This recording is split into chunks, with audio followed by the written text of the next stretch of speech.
I'm glad you guys could.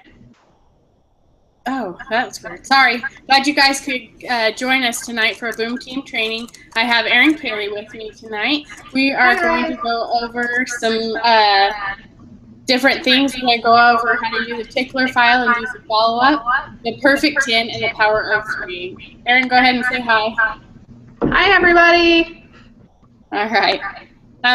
We're going to do a little screen sharing today. It'll be the first time that we've done it, so hopefully it works out well and everybody can see it. And then, like always, we'll share some things on the Boom Team page when we are done with it.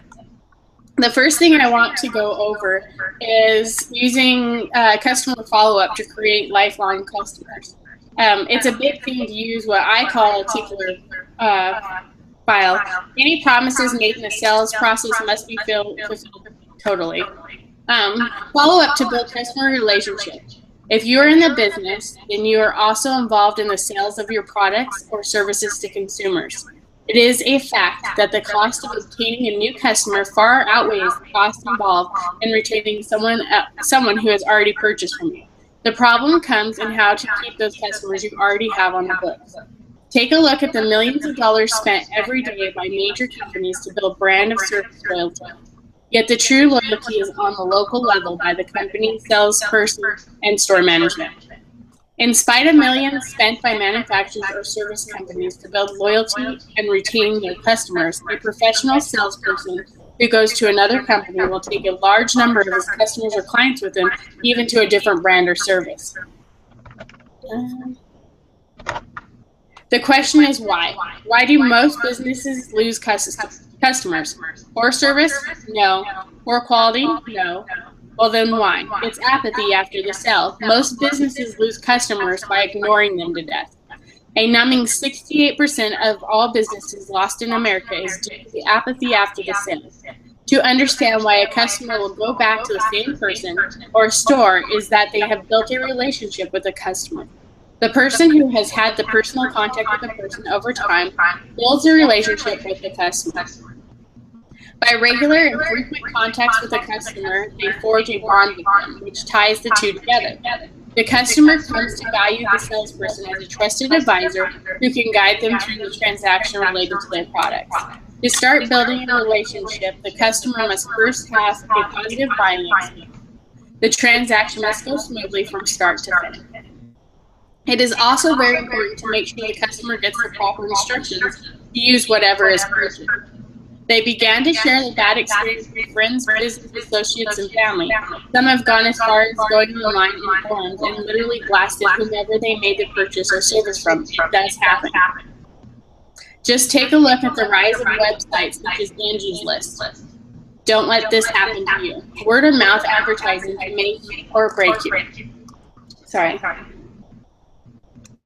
It's a known fact that everyone tells more people about bad experiences than positive ones, and this is the type of negative advertising that can really hurt you. When you make a promise or offer something extra for free, it should be as important as the product you sold or the service given. Remember to value your customer. Without them, you would not have a business. By staying true to your word, you will ensure a positive experience in this transaction. Once you have a customer who has had a positive experience in making a purchase for you, you then have to start building a relationship with the person in order to keep them as a customer. One fact you should be aware of is this person already has a degree of trust in you.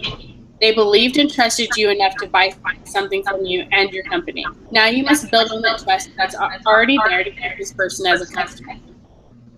Is this really all important, you ask? Let me give you an example from the world of online marketing. There are marketers making anywhere from thousands of millions of dollars by marketing email lists of people who have subscribed to newsletters or online magazines. Any online marketer who is successful can tell you to the penny what the value of the subscriber to the list is worth. They are able to achieve these results because they have built a relationship with the people on their list. This is how important the building of relationship is to you. Now you understand the value of relationships. Let's get started on how to build that bridge. The first step was taken when you made sure the purchasing experience was a positive one. This gives you the base that you can now build on. Another point is that the card or note should be as personable as possible. You achieve this by handwriting the note and signing the card personally. If possible, you should insert a picture in the note or card of yourself or of the recipient, as it adds personalization. When you would send these cards or notes, it's like thanking them for being a great customer, things like that, or inviting them to an event. You could also create a greater positive impact and memory through the cards. These points will make an impact on your customer and will cause them to remember you. You should keep your name in front of your customer at every possible chance you get. You're probably saying to yourself, does sending greeting cards really work? It sure can. Just ask Joe Girard. Joe Girard, who is listed in the Guinness Book of World Records as the greatest salesperson in the world, used this contact system. Joe made a consistent effort to show all of his customers that he truly appreciated them and their business. So, listen, people can tell if you're not listening to them. Return all phone calls and emails. Tell the truth. If you get caught in a lie, you'll always be a liar. Lock up every sale. After you close the sale, ask your customers why they bought from you. If they tell you your why, they are reinforcing their trust in you. Therefore, no more buyer's remorse, meaning no more cancellation. The sequence of follow-up that I often use is when someone orders, I follow up before they get their order and let them know that it's coming and have them contact me when it comes in. If I haven't heard from them, I look when it's scheduled to be delivered, and I contact them that day and let them know, go over the instructions again, how to take the product, and see if they have any other questions. And you can check in with them like 4 days in and see how they're doing, and then 7 days. Then I like to go ahead and make it 2 weeks, and then right before their order comes again. And then if they've been your customer for a while, then I would contact them once a month just to see how things are going, if it's not someone that you already talk to regularly. This can also be used with your new ambassadors.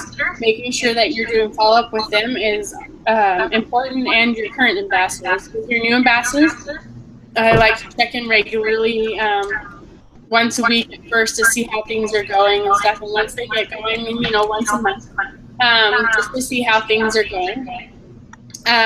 People don't care how much you know. They want to know how much you care. It's about the personal touch. In today's world, the personal contact is being replaced by voicemail, robot phone systems, and pre-printed form letters. The more personal contact, the more loyal they will be to you. If you check with super successful salespeople and companies, you will find that the personal touch is the ingredient to increasing their marketing share.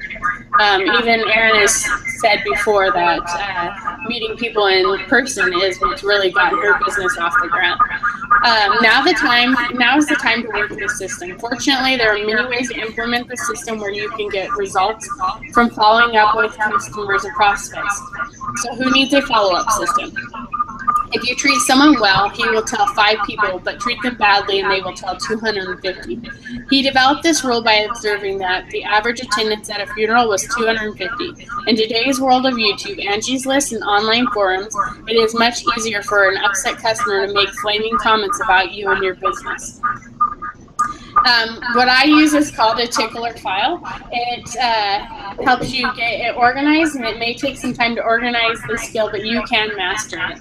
What I use is this. It's a recipe box, and I just get the dividers, and the dividers on the other side have the alphabet, but I just number 1 through 31, and then you can get a couple extra dividers, and you can do the months if you want to do that. And how it works is I take a card, index card, and I'll write their name and the date and what we talked about and what products they ordered or whatever. And then the next time I want to talk to them, I'll put it in. Say if I want to talk to Joe on the 3rd, I'll put it behind the day of the 3rd.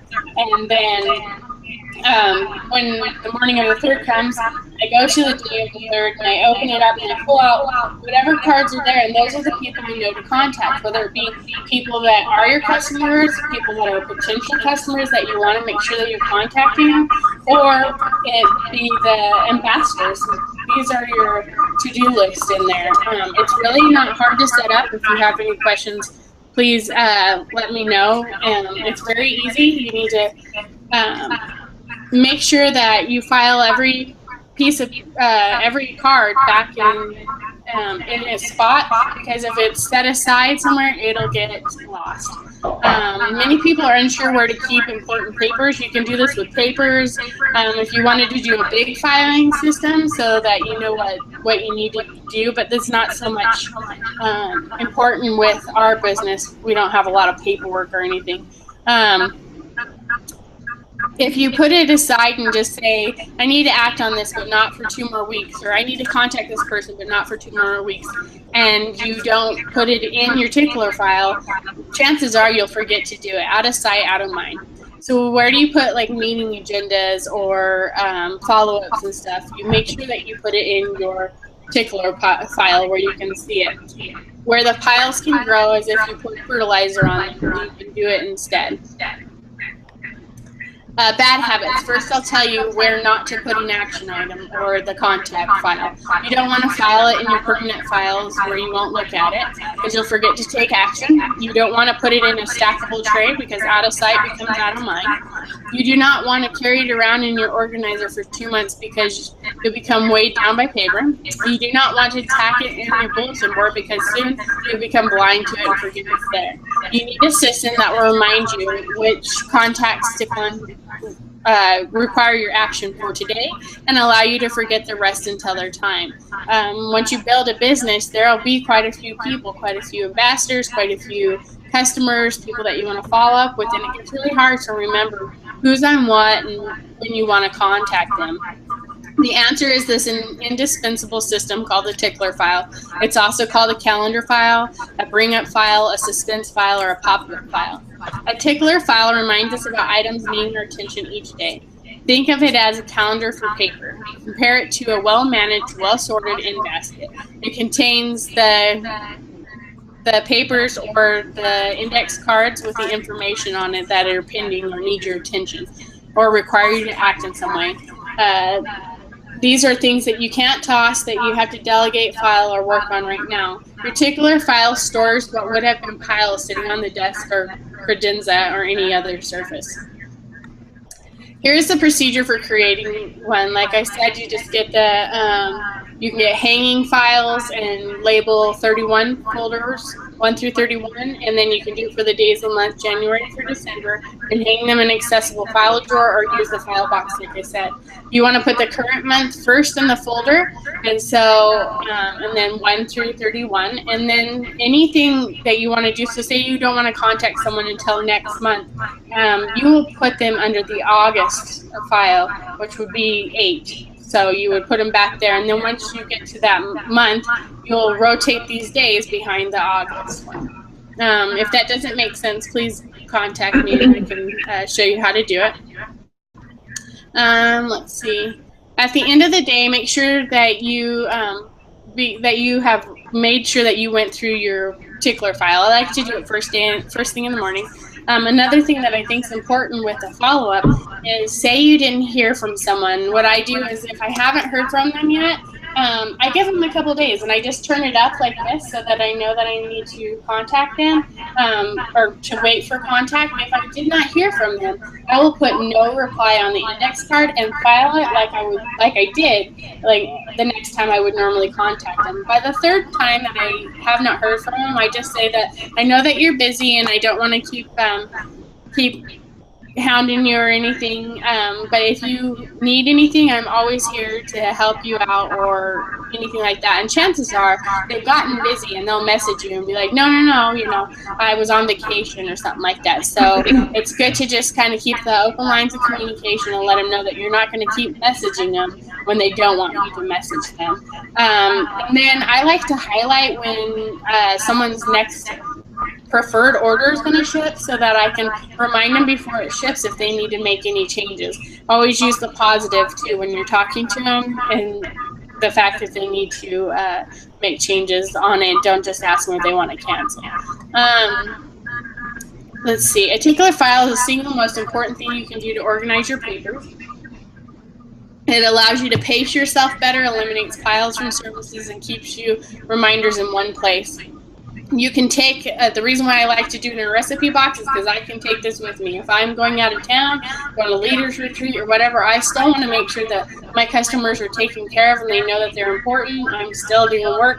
I can take it with me. Or if I know I'm going to be off, I won't put anybody on that time period to check in with. I'll check with them before or after. So that also makes it good for you to set that up. You can customize and tailor the contents to fit your individual needs. Find a system that works for you. For example, if you can use 2 calendar files, one at work, one at home, or you can transport personal papers from home and incorporate everything into your work file. Frequent travelers can use an expandable accordion file that fits in the briefcase. The biggest thing that you can do to goof up a tickler file is to forget to look at it. Purchase a page-a-day cartoon calendar and put 1 cartoon on each daily folder. Each day post the daily's cartoons. If you notice a cartoon isn't current, you realize you've forgotten to check your tickler file. Let's see. You want to make sure that you put it in a visible spot, because if it's not where you can see it, it's, again, out of sight, out of mind. Daily easy access and interaction with it. Let's see. That's pretty much what I use for the tickler file and everything. And I think that Erin, hold on just a second, is going to go over, Erin is going to go over the power of 10. Let me do some screen sharing so you can see the power of 10. Give me just a second. And it'll look kind of funny at first. Okay. Hi guys. There we go. Okay, so this here is called the Perfect 10. Sonia Dudley is the one that started, I'm sorry, not Sonia Dudley, Sheila Medina is the one that started this. And it's kind of a good way to plan out your week to be the most effective. Tawny, am I echoing on your end? Yeah, a little bit. Weird. Okay, sorry guys. So anyways, this is the best way to make sure you are effective and you're working your business effectively. It is share the product with 3 people, share the opportunity with 3 people, share your skills with 3 team members, and have 1 Plexus event per week. And that event can be an online event, a live event at a hotel or a restaurant, whatever works for you and your schedule. Hang on, I'm gonna. If you lose me, Tony, I gotta check and see why it's echoing. Hang on. Okay. I was trying to see if I had it open twice. No? Try turning down your volume and see what happens. Is that better? Yeah. Okay. So anyways, this here says, plan your work and work your plan. Examples of how to work this action plan for a part-time ambassador. If you attend a local meeting or a weight loss event, you can invite 3 guests and make sure you have 3 team members in attendance. You have accomplished sharing the product with 3 guests as well as the opportunity and the skills of the presentation to your 3 team members. This can all be done in less than a 2-hour time slot. If not local to a meeting, here are some ideas to achieve the Perfect 10. Have your own weight loss event.